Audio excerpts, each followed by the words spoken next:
Hello learners, welcome to my YouTube channel BTech byte. तो आज का जो हमारा टॉपिक है वो है इम्पल्स इनवेरिएंस मेथड। हमारी जो टॉपिक चल रही है वो है डिजिटल फिल्टर मेथड, जिसमें हमने ऑलरेडी अप्रोक्सीमेशन ऑफ डेरिवेटिव्स को कवर कर लिया है। अगर आपने नहीं देखा है तो आपको आई बटन में लिंक मिल जाएगा, वहां से जाके देख सकते हैं। ओके, तो हम अपना टॉपिक स्टार्ट करते हैं। तो इम्पल्स इनवेरिएंस मेथड भी हमारा क्या है, एक तरीके का कन्वर्जन टेक्निक है, जिसमें हम सिंपली कंटिन्यूअस टाइम सिस्टम को डिस्क्रीट टाइम सिस्टम में कन्वर्ट करते हैं, या फिर ये कह लो कि एनालॉग डोमेन में जो डिजाइन होती है उसको हम लोग ट्रांसफॉर्म करते हैं डिजिटल डोमेन के डिजाइन में फॉर फर्दर डिजिटल फिल्टर के लिए।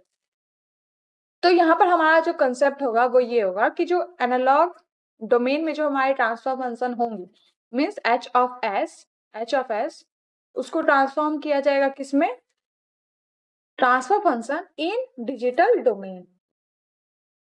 ठीक है, सिंपल हमारा जो ट्रांसफर फंक्शन होगा इन एनालॉग डोमेन उसको ट्रांसफॉर्म किया जाएगा हमारे transfer function in digital domain. अब इसके बीच में क्या प्रोसेस है वो समझते हैं। तो सबसे पहले हम अपने ट्रांसफर फंक्शन में से अपने कंटिन्यूअस टाइम सिग्नल को निकालेंगे, मीन्स हम अपना सिग्नल निकालेंगे। तो उसके लिए हमें क्या करना होगा, तो हम इस पे क्या करेंगे, ये हमारा क्या है ट्रांसफर फंक्शन, तो इस पे जब हम इनवर्स लैप्लास ट्रांसफॉर्म लगाएंगे तो हमारा कन्वर्ट किस में हो जाएगा, impulse response in analog domain. ठीक है, इन एनालॉग डोमेन मतलब हमने अपने ट्रांसफर फंक्शन से क्या निकाल लिया, अपना कंटिन्यूअस टाइम सिग्नल निकाल लिया। एंड देन अब हमारा क्योंकि सिग्नल आ चुका है तो जितनी भी ट्रांसफॉर्मेशन होती है उस पर्टिकुलर सिग्नल पे होती है, उस इम्पल्स रेस्पॉन्स पे होता है। तो हम इस पे क्या करेंगे, सैम्पलिंग मेथड लगाएंगे। ठीक है, क्योंकि अब हम इसको डिस्क्रीट टाइम सिस्टम में चेंज करने वाले हैं, तो हम इस पे सिंपली क्या लगाएंगे, सैम्पलिंग मेथड। एंड देन ये इम्पल्स रेस्पॉन्स हमारा किस में कन्वर्ट हो जाएगा, इम्पल्स रेस्पॉन्स से digital domain, impulse response in digital domain. Okay, तो हमने क्या किया, अपना impulse response in digital domain निकाल लिया। अब हम यहाँ से आराम से इस पे जेड ट्रांसफॉर्म लगा के हम अपना ट्रांसफर फंक्शन निकाल सकते हैं, जो किसमें होगा, डिजिटल डोमेन में। ओके, तो यही हमारा ओवरऑल कंसेप्ट है। हमारा जो डेस्टिनेशन है वो यही कि हमें किसी तरीके से अपने ट्रांसफर फंक्शन को क्या करना है, डिजिटल डोमेन में ट्रांसफॉर्म करना है, कन्वर्ट करना है। तो हमारा यहाँ पर सबसे इंपॉर्टेंट जो रोल निभाएगा वो निभाएगा सैम्पलिंग मेथड। ठीक है, अब सैम्पलिंग मेथड जिस रेट से होगा, मतलब सैम्पलिंग जिस रेट से होगा, क्योंकि ये जो प्रोसेस है उसको हम लोग सैम्पलिंग मेथड कहते हैं, लेकिन जिस रेट से हमारी सैम्पलिंग होगी उसको हम लोग क्या कहेंगे, सैम्पलिंग रेट। तो मतलब सैम्पलिंग रेट यहाँ पर हमारा क्या है, मोस्ट इंपॉर्टेंट फैक्टर। ठीक है, क्योंकि यही सैम्पलिंग रेट्स के ही थ्रू हम अपने कंटिन्यूअस टाइम सिग्नल से हम उस सिग्नल को सैंपल्स वैल्यू में जनरेट कर पाते हैं। और आप लोगों को पता होगा कि डिस्क्रीट सिस्टम में जो आपके रिस्पॉन्स होते हैं वो किस फॉर्म में होते हैं, डिस्क्रीट फॉर्म में होते हैं, या वैल्यू या फिर सीक्वेंस के फॉर्म में होते हैं। ठीक है, लेकिन हमारा जो इम्पल्स रिस्पॉन्स कंटिन्यूअस में होता है वो क्या होता है, स्मूथ होता है, कंटिन्यूअस होता है। ओके, तो हमारे पास जो सिग्नल आएगा उसी पे क्या किया जाएगा, सैम्पलिंग की जाएगी। और जिस हिसाब से जिस रेट से सैम्पलिंग होगी उसे हम क्या कहेंगे, सैम्पलिंग रेट। और ये जो प्रोसेस है उसको हम लोग कहेंगे सैम्पलिंग मेथड, और इससे हमारा कन्वर्ट हो जाएगा किसमें, डिस्क्रीट सिस्टम में। ठीक है, मीन्स हमने क्या किया, अपने सिग्नल से उसको सिग्नल को हमने क्या किया, सैंपल्स वैल्यू में रिप्रेजेंट कर लिया। तो ये हमारा क्या हुआ, सबसे इंपॉर्टेंट। तो स्टार्ट करते हैं हम अपना डेरिवेशन। तो हमारे पास सबसे पहले क्या होगा, हमारा एनालॉग फिल्टर का ट्रांसफर फंक्शन, जो कि क्या है, एच ए ऑफ एस। तो मैंने आप लोगों को बताया था प्रीवियस वीडियो में कि जो हमारा ट्रांसफर फंक्शन होता है एनालॉग डोमेन में, उसका इक्वेशन क्या होता है। तो जब आप उसको फैक्टराइज करोगे ना, मतलब in the form of roots लिखोगे, और आपके रूट्स क्या होने चाहिए, कोई भी रिपीटेड नहीं होने चाहिए। तो अगर ऐसा होता है तो आप सिंपली ट्रांसफर फंक्शन को पार्शियल फ्रैक्शन के फॉर्म में लिख सकते हो। ठीक है, पार्शियल फ्रैक्शन के फॉर्म में। और हमारा पार्शियल फॉर्म एक्सप्रेशन क्या होता है, a bye S plus P, जिसमें एस प्लस पी मतलब जो डिनोमिनेटर वाला पार्ट होता है वो क्या होता है, फोर्स होता है। और ये हमारे क्या होते हैं, कोफिशिएंट्स होते हैं, कोफिशिएंट्स होते हैं। ठीक है, तो जब आप ट्रांसफर फंक्शन निकालोगे, उस पे अप्लाई करोगे पार्शियल फ्रैक्शन एक्सप्रेशन, तो जो आपका फॉर्म आएगा वो आएगा ए के divided by S minus P के।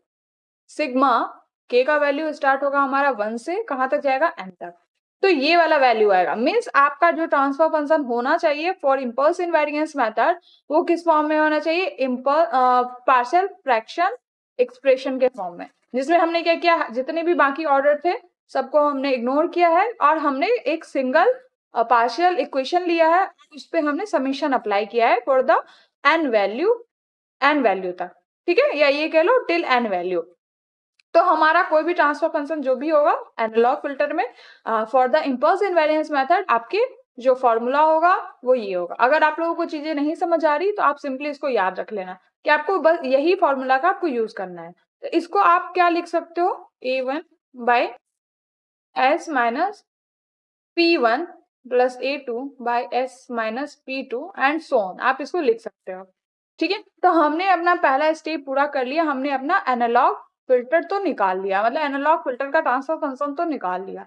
अब हमारे पास आता है हमारा इम्पल्स रिस्पॉन्स। तो हमें पता है कि अगर हम अपना हमारे पास ट्रांसफर फंक्शन है तो अगर हम इस पे इनवर्स लैप्लास लगा दें तो उससे हमारा क्या जनरेट हो जाएगा, हमारा इम्पल्स रिस्पॉन्स, ठीक है, इम्पल्स रिस्पॉन्स जनरेट हो जाएगा। तो एच टी हमारा क्या हो जाएगा, Laplace inverse of H A of S, ठीक है। तो इसको हम लोग क्या लिखेंगे, Laplace inverse of sigma k is equal to 1 से n ए के बाय एस माइनस पी के।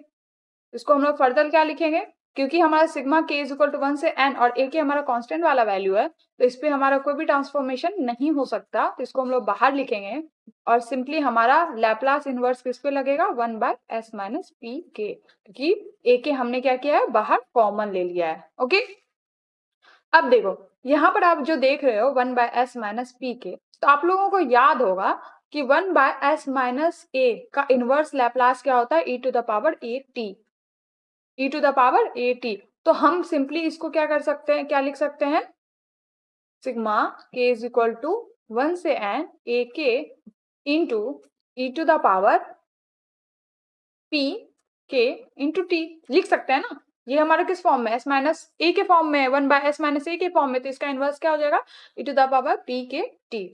ओके, अब देखो तो हमारा निकल गया हमारा एच ऑफ टी, मतलब हमने निकाल लिया अपना कंटिन्यूअस टाइम सिग्नल। अब हमें इससे अपना क्या निकालना है, डिस्क्रीट टाइम सिस्टम, मतलब इस रिस्पॉन्स को जो हमारे पास आया है इम्पल्स रिस्पॉन्स, इसको हमें डिस्क्रिटाइज्ड करना है, मतलब डिस्क्रीट वैल्यू के फॉर्म में लिखना है। अब यहाँ से हमारा ट्रांसफॉर्मेशन स्टार्ट होगा, तो यहाँ पर क्या अप्लाई होगा, सैम्पलिंग मेथड, ठीक है। यहाँ पर हम क्या करेंगे, सैंपल करेंगे, मतलब हम अपने इम्पल्स रिस्पॉन्स से number of samples value generate करेंगे। तो सिंपली हम क्या लिखेंगे, एच ऑफ टी हमारा रिप्लेस हो जाएगा किससे, एन टी से, number of samples in a second.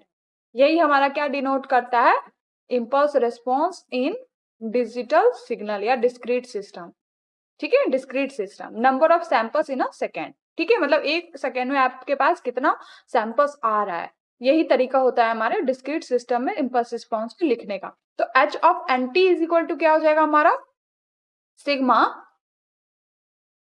के इज इक्वल टू 1 से एन ए के into E to the power P के into N T, T replace हो गया हमारा। अच्छा हाँ, एक चीज और समझो, देखो हमने यहाँ पर क्या लिखा था वैल्यू, हमने यहाँ पर जो वैल्यू लिखा था ए के into E to the power P के इंटू टी, तो आपको पता होगा कि कोई भी डिफरेंस इंटीग्रेशन हो या फिर डिफरेंशिएशन हो, तो वहां पर एक आपका आता है कांस्टेंट टर्म, कांस्टेंट टर्म जो आपको ये बताता है कि हमारा जो वैल्यू है वो किससे मल्टीप्लाई हो रहा है, कांस्टेंट टर्म से मल्टीप्लाई हो रहा है, ठीक है। तो हमारा यहाँ पर क्या जनरेट हो रहा है, अगर हम क्या करें कि अगर यूनिट इम्पल्स दें तो हमारा रिस्पॉन्स कैसा होगा, ये हमें कौन बताता है, हमारा फ्रीक्वेंसी रिस्पॉन्स बताता है, या फिर आउटपुट रिस्पॉन्स या फिर इम्पल्स रिस्पॉन्स बताता है, ठीक है। तो हम यहाँ पर क्या लिखेंगे, 1 बाय एस माइनस पी के को ई टू द पावर पी के टी इंटू यू टी, जो यू टी हमारा क्या है, इम्पल्स रिस्पॉन्स, ठीक है। तो हमारा ये क्या है, यू टी हमारा इम्पल्स रिस्पॉन्स। ये चेंज नहीं होगा क्योंकि ये हमारा क्या है कांस्टेंट टर्म, क्योंकि ut का वैल्यू क्या होता है 1, मतलब आप एक यूनिट इंपल्स दे रहे हो।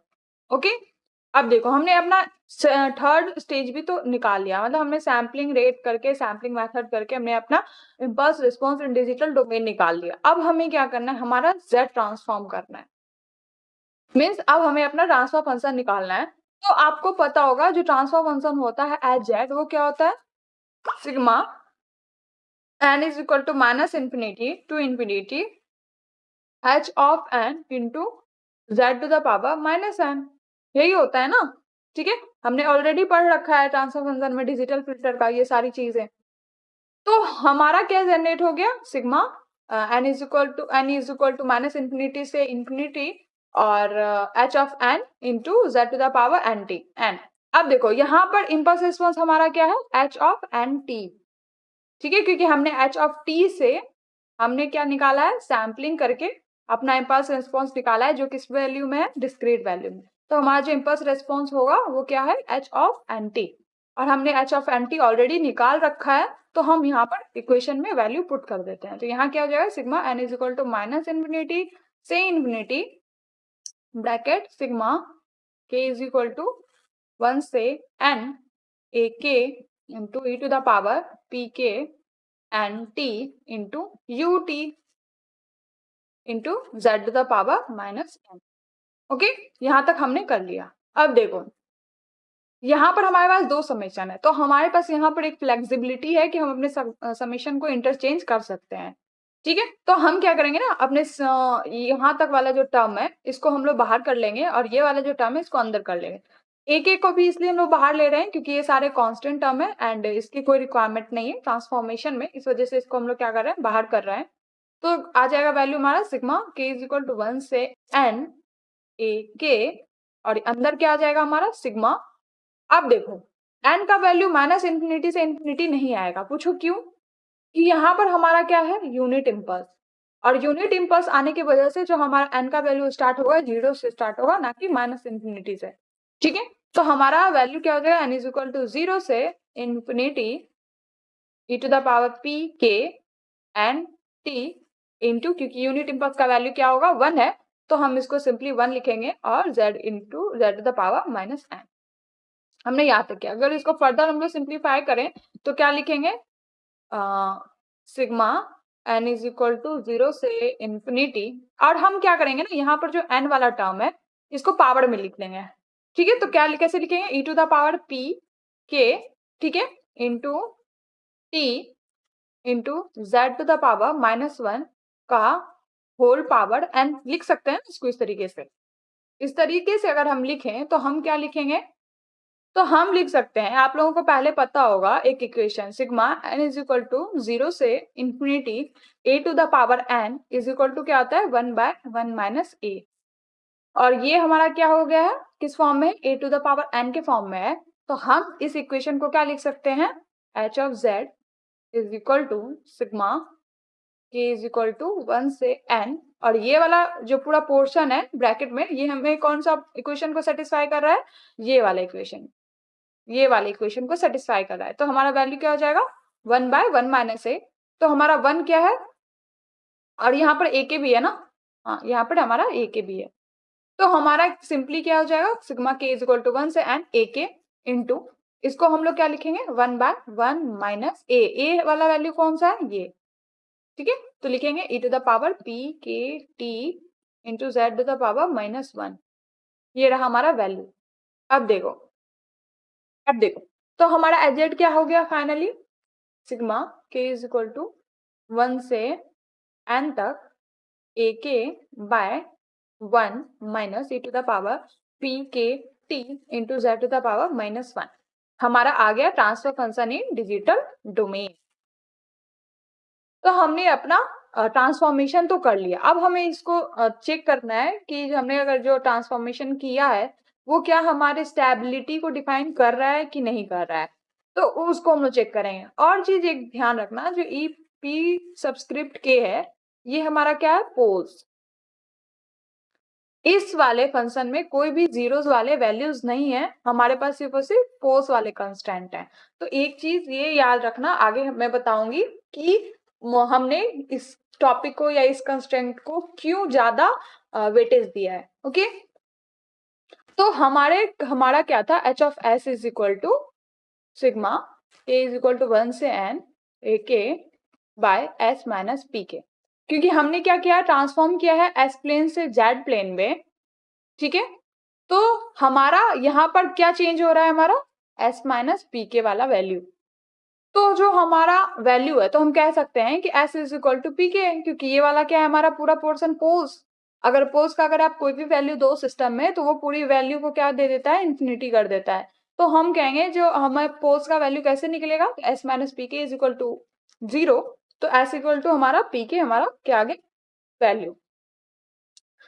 और यहाँ पर जो z का ट्रांसफॉर्मेशन हुआ है, वहां पर जो वैल्यू आई है क्या है, 1 minus E to the power minus P के T into Z to the power minus 1। तो इससे हम क्या ले सकते हैं कि z is equal to e to the power P के टी। इसको अगर आप फर्दर सिंप्लीफाई करो इज इक्वल टू 0 करके, तो आप इसको जब सिंप्लीफाई करोगे तो आएगा आपका z is equal to e to the power P के टी। और पी के का वैल्यू क्या है हमारा s, क्योंकि देखो हमारा ट्रांसफर फंक्शन तो सेम ही होगा ना, क्योंकि मैपिंग जब होगी तो हमने जब कन्वर्जन किया है तो ट्रांसफर फंक्शन दोनों के सेम होंगे, सिवाय एक जो ऑपरेटर जो है या फिर मैपिंग इक्वेशन जो है वो क्या होगी, वो अलग होगी, जो ट्रांसफॉर्मेशन इक्वेशन होगा वो अलग होगा। तो हम कह सकते हैं कि z इज इक्वल टू, क्योंकि p k is equal to s है, तो z is equal to e to the power s t हो जाएगा। तो हमने क्या किया, अपना इक्वेशन फॉर्म कर लिया, क्योंकि याद है आप लोगों को हमने अप्रोक्सीमेशन ऑफ डेरिवेटिव में भी हमने इक्वेशन को किस फॉर्म में लाया था, z फॉर्म में, ताकि हमारी मैपिंग थोड़ा सा इजी हो जाए। और हमें ऑलमोस्ट हमें मैप कर किस में करना है, z प्लेन पे ही तो करना है ना। तो हमारे से यहाँ एक इक्वेशन आ गया। अब देखो, अब हमारा आता है मैपिंग। तो मैपिंग कैरेक्टरिस्टिक्स में मैंने आपको 3 चीजें बताई थी। ठीक है, 3 चीजें बताई थी। ये हमारा क्या है, एस प्लेन, ये हमारा है जेड प्लेन, सिग्मा सिग्मा जे ओमेगा जे ओमेगा। ये हमारा क्या है, रियल एक्सिस, ये हमारा क्या है, इमेजिनरी एक्सिस, ये हमारा रियल एक्सिस, मतलब समझो ये हमारा क्या रियल पार्ट, ये हमारा क्या इमेजिनरी पार्ट। क्योंकि एस प्लेन हमारा क्या होता है, कॉम्प्लेक्स वेरिएबल होता है, जिसमें एक हमारा रियल पार्ट्स भी होता है और इमेजिनरी पार्ट्स भी होता है। इमेजिनरी को हम लोग जे नोटेशन वाले वैल्यू से डिनोट करते हैं। ओके, तो हमारी जो मैपिंग होगी वो एस प्लेन से जेड प्लेन में होगी। और जेड प्लेन पे हमारा क्या था, एक यूनिट सर्किल जिसका मैग्नीट्यूड क्या था, 1। ठीक है, रेडियस क्या था हमारा, 1। अब देखो मैंने आपको 3 इंपॉर्टेंट कैरेक्टरिस्टिक्स बताए थे जो फुलफिल होने चाहिए किसी भी स्टेबिलिटी के लिए या फिर किसी भी मैपिंग के लिए। तो जो लेफ्ट साइड वाला हिस्सा होगा इमेजिनरी एक्सिस के, जो लेफ्ट साइड वाला हिस्सा मतलब जेड ओमेगा का जो लेफ्ट वाला पोर्शन होगा, इसकी जो मैपिंग होगी वो क्या होगी, इनसाइड द यूनिट सर्किल। ठीक है, इस यूनिट सर्किल के अंदर होगी। ओके, अब देखो, और जो ये हमारा इमेजिनरी वाला पार्ट है, मतलब ये इमेजिनरी पार्ट पे जितनी भी पॉइंट या जितनी भी वैल्यूज लाई करेगी वो कहां पर मैप होगी, ऑन टू द सर्किल। ठीक है, सर्किल के ऊपर, सर्किल के ऊपर। और जो राइट साइड वाला हिस्सा होगा वो कहां लाई करेगा, outside the circle, outside the circle. तो हमारे पास 3 कंस्टेंट है, जो लेफ्ट वाला साइड होगा वो इनसाइड द यूनिट सर्किल होगा या इनसाइड द सर्कल होगा। इमेजिनरी वाला पार्ट जो होगा वो सर्किल के ऊपर लाई करेगा। ठीक है, lie on to the circle, circle के ऊपर, या ये कह लो सर्किल पर लाई करेगा। और तीसरा जो था हमारा, जो राइट साइड वाला हिस्सा है वो होगा कहाँ, outside the circle, outside the circle. अब देखो समझने वाली बात क्या है कि हमारे पास z का वैल्यू क्या है, e to the power s t, और हमें पता है जो s का वैल्यू होता है वो क्या होता है, e to the power sigma plus j omega. इसको लिख सकते हैं ना, s को हम लिख सकते हैं ना sigma plus j omega T, क्योंकि s का वैल्यू क्या होता है, sigma plus j omega T. और z हमारा क्या है, अगर इसको आप लिखो तो इसमें भी हमारा क्या है, कॉम्प्लेक्स वेरिएबल है, तो एक हमारा रियल पार्ट होगा, एक हमारा इमेजिनरी पार्ट होगा। इसको कैसे लिखा जाता है, r e j omega is equal to हो जाएगा हमारा e to the power sigma plus j omega T. ठीक है, तो हम कह सकते हैं जो हमारा आर मतलब रियल वाला पार्ट है वो किसके बराबर हो गया है, e to the power sigma t, और हमारा जो e to the power j omega है वो किसके बराबर है, e to the power j omega t. तो इससे हम क्या निकाल सकते हैं कि ओमेगा बराबर हमारा क्या है, ओमेगा टी। अब समझो यहाँ पर समझने वाली क्या बात है कि एनालॉग डोमेन में जब आप फ्रीक्वेंसी निकालते हो, जब उसकी सैम्पलिंग होती है तो वो किससे मल्टीप्लाई होती है, टी। टी हमारा यहाँ क्या है, सैम्पलिंग रेट। इसी सैम्पलिंग रेट से हमारा क्या जनरेट होता है, डिजिटल डोमेन में हमारा फ्रीक्वेंसी कंपोनेंट। ठीक है, जो किसमें होता है, सीक्वेंस फॉर्म में होता है, डिस्क्रीट फॉर्म में होता है, जो भी होता है। तो जो जब आपकी मैपिंग होगी तो वैल्यू आपका क्या आना चाहिए, in impulse invariance omega is equal to omega T. ठीक है, तो हमने यहां से निकाल लिया। आर हमारा क्या है, रियल पार्ट, मतलब समझो ये वाला रियल एक्सिस। ठीक है, रेडियस, इसको हम लोग क्या कह सकते हैं, रेडियस। अब देखो, अब हमारा पहला केस क्या है, केस 1। हमारा z का वैल्यू क्या था, e to the power sigma j omega t, जिसमें हमने अपना रियल पार्ट अलग किया था और इमेजिनरी अलग किया था। तो हम लोग पहले लेते हैं रियल पार्ट, जो है r is equal to e to the power sigma t। अगर t का वैल्यू नहीं है तो कन्वेंशन है कि आप t का वैल्यू क्या रखोगे, 1। r इज इक्वल टू क्या हो जाएगा, e to the power sigma. ठीक है, सिग्मा हो जाएगा। अब देखो यहाँ पर हमारा कंडीशन क्या है, सिग्मा आपका क्या होना चाहिए, एक बार 0 से कम।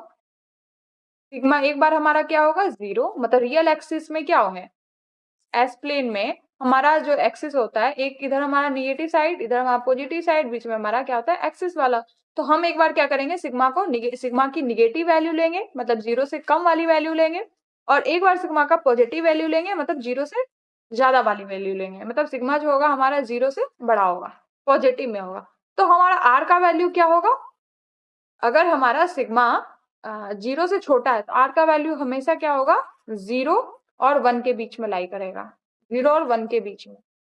अगर सिग्मा इक्वल टू 0 है तो आर इज इक्वल टू क्या हो जाएगा, 1। और अगर सिग्मा ग्रेटर देन 0 है तो हमारा जो सिग्मा मतलब आर है वो हमेशा क्या हो जाएगा, आर 1 से बड़ा हो जाएगा, 1 से बढ़ जाएगा, आर इज ग्रेटर देन 1 हो जाएगा। अब ये कैसे हुआ वो समझो। तो हमारे पास क्या है, r is equal to e to the power sigma है। तो सिग्मा का आप कोई भी वैल्यू ले लो, -1, -2, -3, -4, -5, कोई भी वैल्यू ले लो। तो इसको हम लोग क्या लिख सकते हैं, अगर आर का वैल्यू हम लोग ले लिए ई टू द पावर सिग्मा का, हमने वैल्यू क्या ले लिया, -1, तो इसको हम लोग क्या लिखेंगे, ई टू द पावर -1, मतलब R is equal to 1 by E. तो अगर आप इसका वैल्यू निकालो तो 0 पॉइंट समथिंग आता है। ठीक है, 0 पॉइंट समथिंग आया, 0 लेकिन आपकी जो मैक्सिमम वैल्यू होगी वो जाएगी 1 तक। ठीक है, 1 तक भी नहीं जाएगी, 1 नहीं जाएगी, 1 से कम होगी। ठीक है, तो आर का वैल्यू हमने देखा कि क्या हो रहा है, सिग्मा का निगेटिव वैल्यू लेने पे हम देख रहे हैं कि आर का जो वैल्यू है वो 0 और 1 के बीच में लाई कर रहा है। तो हमने देखा कि ये जो है हमारा है एस प्लेन, और ये हमारा क्या है, जेड प्लेन। ठीक, जेड पे, जिसपे हमारा क्या है, यूनिट सर्किल। तो हमने क्या देखा कि अगर हमने सिग्मा का निगेटिव वैल्यू लिया, मतलब ये वाला पोर्शन, ये वाला वैल्यू अगर लिया, तो हम देख रहे हैं जो हमारे जेड प्लेन पे आर का वैल्यू किस किस के बीच में आ रहा है, 0 से 1 के बीच में आ रहा है। मीन्स हमारा जो वैल्यू आ रहा है, मैप हो रहा है, वो कहाँ हो रहा है, इनसाइड द यूनिट सर्किल, इस सर्किल के अंदर हो रहा है। ठीक है, अब देखो, अब हमारा दूसरा केस था सिग्मा इज इक्वल टू 0। तो सिग्मा इक्वल टू 0 हमारा कहाँ आएगा, यहाँ पर आएगा, ये एक्सिस वाला पॉइंट जो है यहाँ आएगा। तो आप देख रहे हो कि जो z ओमेगा है, मतलब जो इमेजिनरी एक्सिस है, वो एक बार कभी ना कभी यहाँ पर लाई करेगा। और हमने क्या कंसेप्ट पढ़ा था कि इमेजिनरी एक्सिस पे जितनी भी वैल्यू होगी वो सारी कहाँ लाई होनी चाहिए, हमारे ऑन टू द सर्किल। ठीक है, सर्किल के ऊपर, ऑन टू द सर्किल लाई होना चाहिए। तो अगर हम सिग्मा को 0 रखते हैं तो आर का वैल्यू हमारा क्या हो जाएगा, e टू द पावर 0, मतलब 1। मतलब हमने ये भी फुलफिल कर लिया कि अगर हमने सिग्मा का वैल्यू 0 रखा तो हमारा आर का वैल्यू क्या हो गया, 1 हो गया है। मतलब हमारा जो जेड ओमेगा पे जितनी भी वैल्यू होगी, मतलब इमेजिनरी एक्सिस पे जितनी भी वैल्यू होगी, वो सारी कहाँ लाई करेगी, हमारे सर्किल के ऊपर। ठीक है, सर्किल के ऊपर लाई करेगी। ये भी हमने डिफाइन कर लिया। अब है सिग्मा का ग्रेटर देन 0। अगर आप सिग्मा का पॉजिटिव वाला पार्ट लोगे, पॉजिटिव, तो अगर मान लो आपका आर इज इक्वल टू क्या है, सिग्मा, पॉजिटिव वैल्यू हम लोग ले रहे हैं, तो हम मान लिए कि आर इज इक्वल टू ई ही रख लो। आप देखोगे कि जो वैल्यू होगी ई की वो ज्यादा होती है। आप देखो, देखना तो आपको शायद 2 पॉइंट समथिंग वगैरह होता है, कुछ होता है।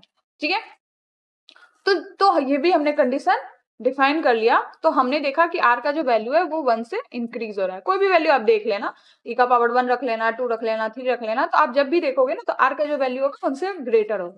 तो हमने तीसरा भी डिफाइन कर लिया कि जो लेफ्ट राइट साइड वाला हिस्सा है पॉजिटिव वाला, वो कहाँ लाई करेगा, सर्किल के बाहर। तो हमारी मैपिंग यहाँ से डन हो गई। तो हमने यहाँ का कंसेप्ट कर लिया कंप्लीट। अब देखो हमने इतनी सारी चीजें समझ तो ली कि हमारे इम्पल्स इनवेरिएंस वाला जो पोर्शन है, जो डेरिवेटिव है या मेथड है, ये तो हमारा मैपिंग फुलफिल कर रहा है, सब चीज सही है यहाँ पर। तो अब हम इसका ड्रॉबैक देखते हैं, ठीक है इसका, क्योंकि हमने इसका अभी तक सारी अच्छी अच्छी चीजें पढ़ी, तो अब इसका ड्रॉबैक भी होगा। तो ड्रॉबैक क्या है वो समझो।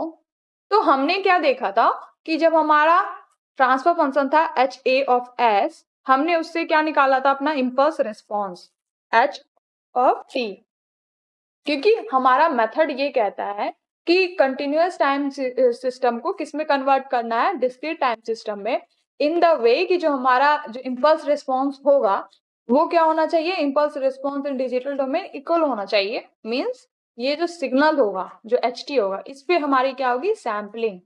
मैंने बताया था ना, क्योंकि हमें इसको कन्वर्ट करना है डिस्क्रीट पे, तो हमें इस पे क्या करना होगा, सैम्पलिंग लगाना होगा, और कन्वर्ट हो जाएगा एच ऑफ एन टी में, जो क्या होगा, डिस्क्रीट में। तो यहाँ पर हमारा क्या आ रहा है, सैम्पलिंग रेट, क्योंकि सैम्पलिंग होगी तो कुछ ना कुछ रेट से भी होगी। ओके, तो इम्पल्स इनवेरिएंस मेथड में क्या होता है कि आपका यहाँ पर न्यूक्विस्ट रेट काम करता है, जिसको हम लोग इम्पल्स इनवेरिएंस मेथड के लिए क्या कहते हैं, सैम्पलिंग रेट कहते हैं। ठीक है, सैम्पलिंग, देखो नॉर्मल जो सैम्पलिंग रेट होता है किसी भी कंटिन्यूअस सिग्नल का, वो समथिंग अराउंड 44.0 किलोहर्ट्ज के आसपास होता है। ठीक है, यहाँ ये होता है। यहाँ पर हमारा क्या है, न्यूक्विस्ट रेट है, तो न्यूक्विस्ट रेट हमेशा क्या होगा, आपके जो कॉमन सैम्पलिंग रेट है उसका हाफ होगा। तो मतलब जो न्यूक्विस्ट रेट हमारा क्या होना चाहिए, 22.0 किलोहर्ट्ज के आसपास, जस्ट हाफ। और अब देखो ये हमारा पहला कंडीशन हो गया। दूसरा कंडीशन क्या है कि न्यूक्विस्ट रेट इम्पल्स इनवेरिएंस के लिए, या फिर ये कह लो जो न्यूक्विस्ट रेट है वो अगर किसी भी मेथड पे आप अप्लाई, मतलब किसी भी सिग्नल पे आप अप्लाई कर रहे हो, तो उस पर्टिकुलर सिग्नल, जो आपकी पर्टिकुलर सिग्नल आ रही है, इसमें आपकी कोई ऐसी फ्रीक्वेंसी होगी जो क्या होगी, मैक्सिमम होगी उस थ्रू आउट द सिग्नल। वो क्या जनरेट करेगी, मैक्सिमम फ्रीक्वेंसी। मतलब यहाँ पर इसमें बहुत सारे क्या है, बहुत सारे फ्रीक्वेंसी से बनके हमारा सिग्नल बना है ना, तो इसमें कोई एक ऐसी फ्रीक्वेंसी होगी जो क्या होगी, मैक्सिमम होगी इस पूरे सिग्नल के लिए। तो उस मैक्सिमम फ्रीक्वेंसी का जो सिग्नल होगा उसका डबल होना चाहिए हमारा न्यूक्विस्ट रेट। मतलब जो सैम्पलिंग रेट होगी फॉर द इम्पल्स इनवेरिएंस, वो क्या होना चाहिए, 2 into maximum frequency of the signal. मतलब मान लो अगर कोई भी पर्टिकुलर सिग्नल आ रहा है, इसकी मैक्सिमम फ्रीक्वेंसी आपकी 20 किलो हर्ट्ज है मैक्सिमम फ्रीक्वेंसी, तो आपकी जो सैम्पलिंग रेट होगी, मतलब न्यूक्विस्ट रेट होगी, वो क्या होनी चाहिए आपका, 40 किलो हर्ट्ज। ठीक है, 40 किलो हर्ट्ज होना चाहिए। और मान लेते हैं, और लेकिन ये जो हमारा न्यूक्विस्ट रेट आया है ये हमेशा आधा होगा हमारे सैम्पलिंग रेट का, ओरिजिनल सैम्पलिंग रेट जो हमारा क्या होता है, समथिंग 44.0 किलो हर्ट्ज के।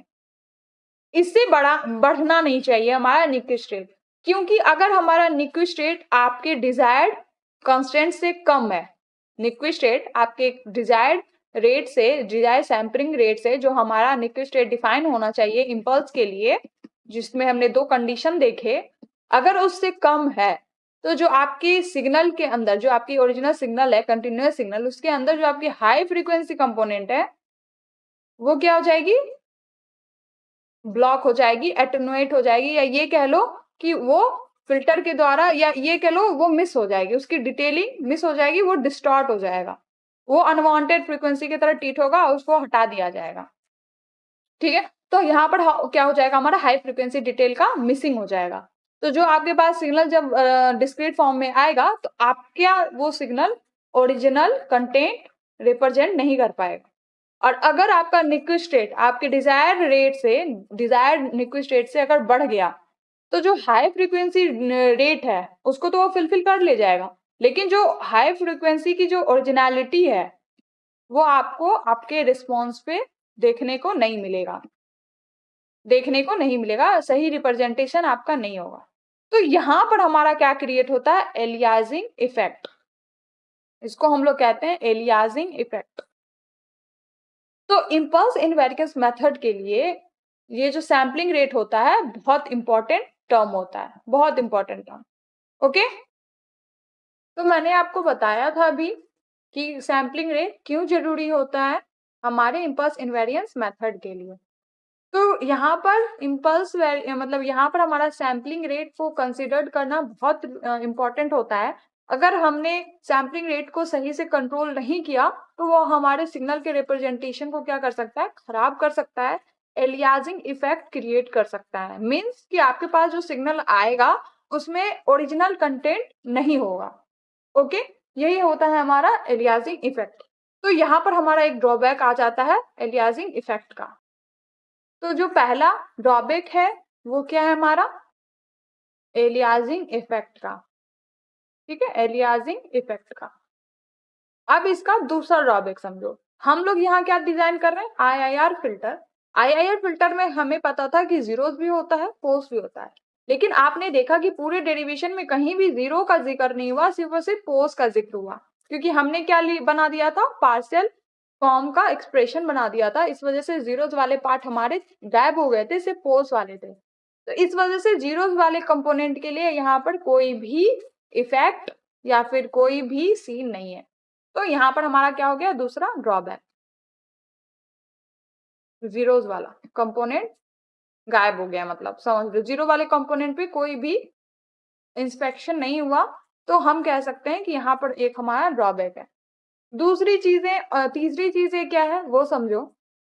तो तीसरा जो है कि हमने क्या किया था, जेड ओमेगा एक्सिस जो था हमारा एस प्लेन में, और जेड प्लेन पे जो हमारा यूनिट सर्किल था, तो आपने देखा था कि जो इमेजिनरी एक्सिस पे जितनी भी वैल्यू थी वो सारी वैल्यू हमारे यूनिट सर्किल के ऊपर लाई करना शुरू कर दी थी, सारा।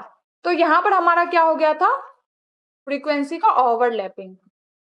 इस वजह से हमारा क्या क्रिएट हो रहा था, एलियासिंग इफेक्ट। एलियासिंग इफेक्ट, ठीक है, मतलब ये भी एक रीजन है जिससे आपका एलियासिंग इफेक्ट क्रिएट होता है, क्योंकि आपकी जो लैपिंग हुई है वो ओवरऑल क्या हो गई है, मैनी टू वन हो गई है। ठीक है, मैनी टू वन मतलब पूरी जितनी भी वैल्यू है सारी क्या हो गई है, एक जगह हमारा प्लॉट हो गया है। तो इस वजह से एक तीसरा जो हमारा ड्रॉबैक है वो क्या है, मैनी टू वन प्लॉटिंग। तो ये तीन ड्रॉबैक हैं हमारे किसके, इम्पल्स इनवेरिएंस मेथड के। इसको हम लोग ओवरकम करेंगे। अब इसको ओवरकम करने के लिए भी कोई मेथड्स आएगा, ऑब्वियसली आएगा। तो इसको ओवरकम करता है हमारा बायलीनियर ट्रांसफॉर्मेशन मेथड। बायलीनियर ट्रांसफॉर्मेशन मेथड जो हम लोग नेक्स्ट वीडियो में पढ़ेंगे, ठीक है, और डिटेल में पढ़ेंगे जैसे हमने बाकी वीडियो को कवर किया है। तो ये तो रहा हमारा आज का टॉपिक इम्पल्स इनवेरिएंस मेथड में, जिसमें मैंने आपको सारी चीजें बताई, sampling rate, Nyquist rate, aliasing effect, derivation, हर एक चीजें कवर किया है। अगर आप लोगों को इसमें कहीं से कोई दिक्कत आएगी तो जस्ट आप लोगों को क्या करना है, कमेंट करना है और क्वेश्चन अपने डाउट को पूछना है। ओके, अब हम लोग क्या करते हैं, एक क्वेश्चन भी सॉल्व कर लेते हैं, क्योंकि ऑब्वियसली आपके एग्जाम में या तो आपके बुक को डेरिवेशन आएगा या तो फिर आपके क्या आएंगे, क्वेश्चन आएंगे। तो इसमें आपको दो इक्वेशन और है, मतलब तीन इक्वेशन और है जो बहुत इंपॉर्टेंट है, उसको आप देखना है।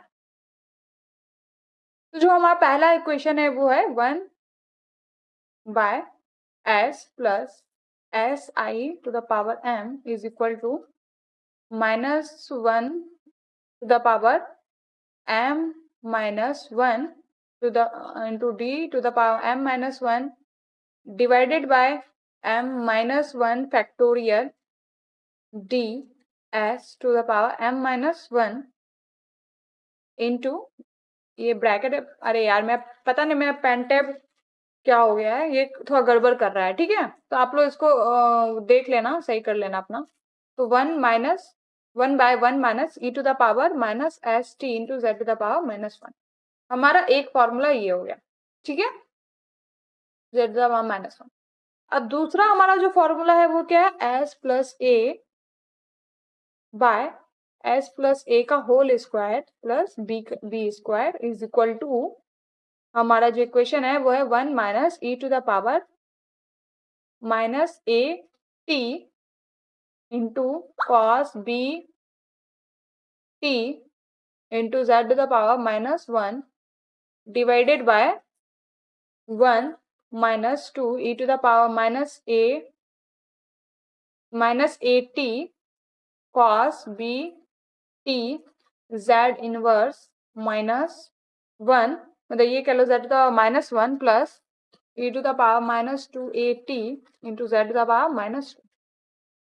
और तीसरा जो इक्वेशन है वो है आपका b by s plus a का होल स्क्वायर प्लस b का whole square is equal to e to the power minus A t sine b t z inverse by 1 minus 2 e to the power minus A t cos B t z inverse plus e to the power minus 2 a t into Z to the power minus 2। तो ये हमारे 3 ऐसे equation है जो आपको ज्यादातर पूछे जाएंगे। तो अगर आपका कोई भी ट्रांसफर फंक्शन ये वाले फॉर्म में है, ये वाला, ये तीनों फॉर्म में है, तो आपको सिंपली क्या कर लेना है, अपना ये इक्वेशन में अपने ए और बी का वैल्यू पुट कर देना है। क्यों? क्योंकि ये वाला जो पोर्शन है इधर वाला राइट साइड वाला, ये तीनों जो इक्वेशन है ये हमारे किस में है, transfer function in analog domain में, ठीक है, एच ए ऑफ एस में। और ये वाला जो इक्वेशन है आपको इस साइड में, ये 3 जो इक्वेशन है इस साइड में, ये हमारे क्या है, transfer function in Z domain, ठीक है, transfer function in Z domain. तो हमें अल्टीमेटली तो वही करना है ना, हमारे transfer function in analog domain को transfer function in Z domain. तो अगर आपका कोई भी ट्रांसफॉर्म फंक्शन इस तीनों इक्वेशन के फॉर्म में हो तो जस्ट आपको उसका ट्रांसफर फंक्शन डिजिटल डोमेन में लिखने के लिए ये तीनों इक्वेशन में अपने वैल्यू को पुट कर देना है, ठीक है। तो आप कैसे करेंगे उससे समझते हैं। तो मैं एक क्वेश्चन लेके आई हूँ, ऑब्वियसली आपके क्वांटम से ये क्वेश्चन मैंने उठाया है, तो उसी को हम लोग डील करते हैं और उस क्वेश्चन को सॉल्व करने की कोशिश करते हैं। ओके, क्वेश्चन क्या है वो देखो। क्वेश्चन क्या है हमारा, s plus 0.1 by s plus 0.1 का होल स्क्वायर प्लस 16, ये हमारा किस फॉर्म में है, s plus a by s plus a square plus b square. हमारे पास ऑलरेडी फॉर्म है तो हमारा इसका ट्रांसफर फंक्शन भी हमारे पास है, तो हम सिंपली इसको क्या लिखेंगे, 1 minus e to the power minus A t cos B t z inverse by 1 minus 2 e to the power minus A t cos B t z inverse plus e to the power minus 2 a T into Z to the power minus two, ठीक है। ये हमारा equation है, मतलब हमारे पास transfer function है और हमारे पास a और b का भी वैल्यू है, तो हम सिंपली क्या करेंगे, अपने a और b वैल्यू को पुट करेंगे। तो a का वैल्यू हमारे पास क्या है, a का वैल्यू क्या है हमारे पास 0.1, b का वैल्यू हमारे पास क्या है 4, यहाँ पर देखो 16 है, इसको आप लिख सकते हैं ना 4 का स्क्वायर, तो b का वैल्यू हमारे पास क्या है 4। t का वैल्यू भी आपको दिया है 1, अगर आपके इक्वेशन में अगर t का वैल्यू नहीं दिया है तो आपको उसको कन्वेंशन 1 लेके ही चलना है। ओके, तो अब हम क्या करते हैं, अपनी इक्वेशन में पुट कर देते हैं। तो h ऑफ z हमारा क्या है 1 minus e to the power minus 0.1, t हमारा क्या है 1 cos 4, bt का वैल्यू हमारा क्या है 1, t का वैल्यू है 1, b का वैल्यू क्या है हमारा 4 cos 4 z इनवर्स बाय 1 बाय 2 e to the power minus A t की जगह हमारा क्या हो गया 0.1 cos 4 z inverse plus e to the power minus 2 into 0.1 into z to the power minus 2। हमारे पास यहाँ तक इक्वेशन आ गया। अब हमें इसको बस सिंपली सॉल्व करना है, क्योंकि हमारे पास हमें तो वही करना था ना, एनालॉग डोमेन के ट्रांसफर फंक्शन को डिजिटल डोमेन में ट्रांसफॉर्म करना था, हमने ऑलरेडी कर लिया इक्वेशन के हेल्प से, फॉर्मूला की हेल्प से। अब हमें सिर्फ इसको सिंप्लीफाई करना है। सिंप्लीफाई क्या करेंगे, देखो e to the power minus 0.1 होता है, इसको अगर आप कैलसी में पुट करोगे, लिखोगे e to the power minus 0.1, तो आपकी वैल्यू आएगी 0.9048, ठीक है। और आपका जो cos 4 का वैल्यू आएगा वो आपका समथिंग 9.998 के अराउंड आएगा। हाँ नहीं, cos 4 का वैल्यू आपका आएगा कितना 0.99 आएगा, और e to the power minus 0.2 क्या आएगा आपका वैल्यू 0.818 सॉन, ऐसे आएगा आपका। तो हम बस अपना वैल्यू को क्या करेंगे, पुट करेंगे। तो यहाँ पर क्या हो जाएगा 1 minus e to the power minus 01 का वैल्यू क्या था हमारा 0.9048, और अगर आप उसको cos 4 से मल्टीप्लाई करो जिसका वैल्यू 0.9 है, तो जो आपके पास वैल्यू आएगी वो आएगी 1 minus 0.894 z inverse divided by, again आप सारे वैल्यू को पुट करोगे तो वैल्यू आएगा 1 minus 1.78 z inverse plus 0.818 z to the power minus 2, क्योंकि cos 4 का वैल्यू हमारे पास क्या है 0.99 और हमारे पास e टू द पावर 0.02 का वैल्यू है 0.818। ये देखो 2 इंटू 0.1 क्या होगा 0.2 ही तो होगा ना, तो इस वजह से तो ये हमारा टोटल इक्वेशन आ गया ये। ओके, तो हमारा आज का टॉपिक हो गया कंप्लीट। नेक्स्ट वीडियो में हम लोग पढ़ने वाले हैं बाइलिनियर ट्रांसफॉर्मेशन मेथड।